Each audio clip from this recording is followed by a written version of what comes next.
नमस्कार, आप देख रहे हैं यूपी न्यूज 24/7। आइए नजर डालते हैं फटाफट खबरों की ओर। मणिपुर में जारी जतीय हिंसा के बीच कांग्रेस संसद और लोकसभा में विपक्षी नेता राहुल गांधी 8 जुलाई को राज्य का दौरा करेंगे। वह राहत शिविरों में जाएंगे और पीसीसी नेताओं से मुलाकात भी करेंगे। बता दें कि मणिपुर में पिछले 1 साल से ही जातीय हिंसा जारी।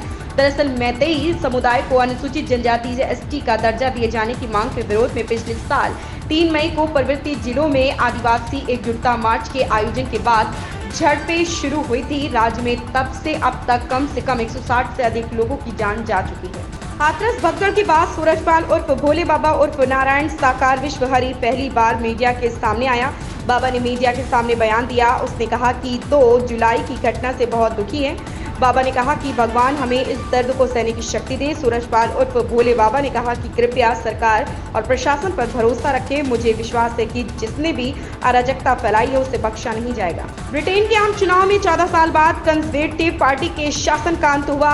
लेबर पार्टी ने इस चुनाव में 400 का आंकड़ा पार करते हुए ऐतिहासिक जीत हासिल की। ब्रिटेन के आम चुनाव को लेकर कांग्रेस नेता शशि थरूर ने भाजपा नेता एनडीए पर तंज कसा। दरअसल हाल ही में हुए लोकसभा चुनाव में प्रधानमंत्री नरेंद्र मोदी ने 400 सीटें जीतने का दावा किया था। हालांकि भाजपा नीत एनडीए ने बहुमत का आंकड़ा तो हासिल किया, लेकिन 400 पार के लक्ष्य को पूरा नहीं कर पाया। ब्रिटेन में लेबर पार्टी के 400 से ज्यादा सीटें पर कांग्रेस नेता शशि थरूर ने भाजपा पर निशाना साधते हुए कहा कि आखिरकार अब की बार 400 पार हुआ, लेकिन किसी दूसरे।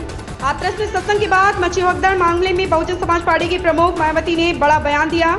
उन्होंने दोषियों पर सख्त कार्रवाई की अपील भी की। हाथरस के सिकंदरा राव में हुई भगदड़ मामले में बहुजन समाज पार्टी की प्रमुख मायावती ने प्रतिक्रिया दी है। मायावती ने भोले बाबा जैसे अनेकों और बाबाओं के अंधविश्वास व पाखंडवाद के बहकावे में आकर अपने दुख व पीड़ा को नहीं बढ़ाने की सलाह दी। मायावती ने भगदड़ में 121 लोगों की मौत को अति चिंताजनक बताया।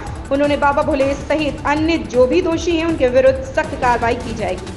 मुख्यमंत्री योगी आदित्यनाथ ने अधिकारियों को सख्त निर्देश दिए कि किसी की जमीन पर अवैध कब्जा करने वाले भूमाफियाओं और कमजोरों को उजाड़ने वाले दबंग किसी भी दशा में बख्शे नहीं जाएंगे।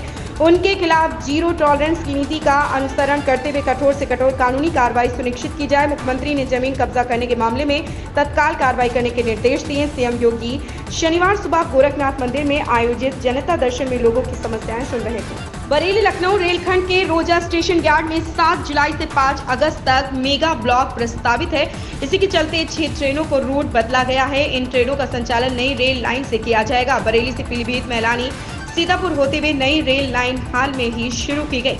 अब अलग अलग तारीखों में इस रेल लाइन से 6 ट्रेनों का संचालन किया जाएगा। बनमनखी आनंद विहार बनमनखी एक्सप्रेस को 21 जुलाई से 4 अगस्त तक इस रूट से चलाया जाएगा। केंद्रीय गृह मंत्री और सहकारिता मंत्री अमित शाह और गुजरात के मुख्यमंत्री भूपेंद्र पटेल ने गांधीनगर में सहकारिता के 102वें अंतर्राष्ट्रीय दिवस पर आयोजित सहकार से समृद्धि तक कार्यक्रम में भाग लिया। इस दौरान भारत ऑर्गेनिक्स की ओर से तैयार गेहूं के आटे और दिल्ली के मयूर बिहार में अमूल ऑर्गेनिक्स स्टोर की लॉन्चिंग की गई। केंद्रीय गृह मंत्री और सहकारिता मंत्री अमित शाह और गुजरात के मुख्यमंत्री भूपेंद्र पटेल ने गांधीनगर में सहकारिता के 102वें अंतर्राष्ट्रीय दिवस पर आयोजित सहकार से समृद्धि तक कार्यक्रम में भाग लिया। सपा अध्यक्ष अखिलेश यादव ने कहा कि योगी सरकार हाथरस हादसे में छोटी छोटी गिरफ्तारियां कर अपनी जिम्मेदारियों से पल्ला झाड़ रही। उन्होंने कहा कि मामले में की जा रही गिरफ्तारियां अपने आप में एक षड्यंत्र है। हाथरस हादसे पर की जा रही कार्रवाई पर सपा अध्यक्ष अखिलेश यादव ने सवाल उठाए।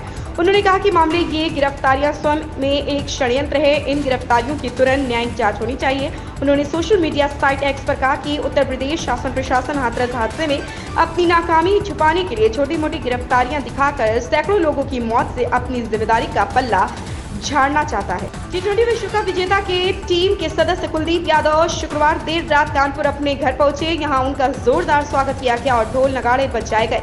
हर कोई चाइना मैन की झलक देखने को आतुर दिखा। कुलदीप ने प्रधानमंत्री मोदी से मुलाकात के बारे में बताया कि उन्होंने कहा कि तुम्हें कुलदीप कहूं या देशदीप। पीएम मोदी ने कहा कि ऐसे ही खेलते रहो और ट्रॉफी जीतकर देश का नाम रोशन करते रहो। जाने माने फिल्म निर्माता हंसल मेहता ने अपनी राष्ट्रीय पुरस्कार विजेता फिल्म शाहिद से दर्शकों के दिलों पर अपनी एक अलग छाप छोड़ी है। साल 2013 में रिलीज हुई इस फिल्म में राजकुमार राव नजर आए थे। फिल्म को आलोचकों की ओर से खूब प्रशंसा मिली थी। सिर्फ 65 लाख रुपए के बजट में बनी इस फिल्म ने राजकुमार राव की छवि को भी इंडस्ट्री में एक प्रतिभाशाली अभिनेता के रूप में स्थापित किया था। उनके अभिनय प्रदर्शन की फिल्म में खूब सराहना हुई थी। इन खबरों में बस इतना ही। देखते रहे यूपी न्यूज 24/7।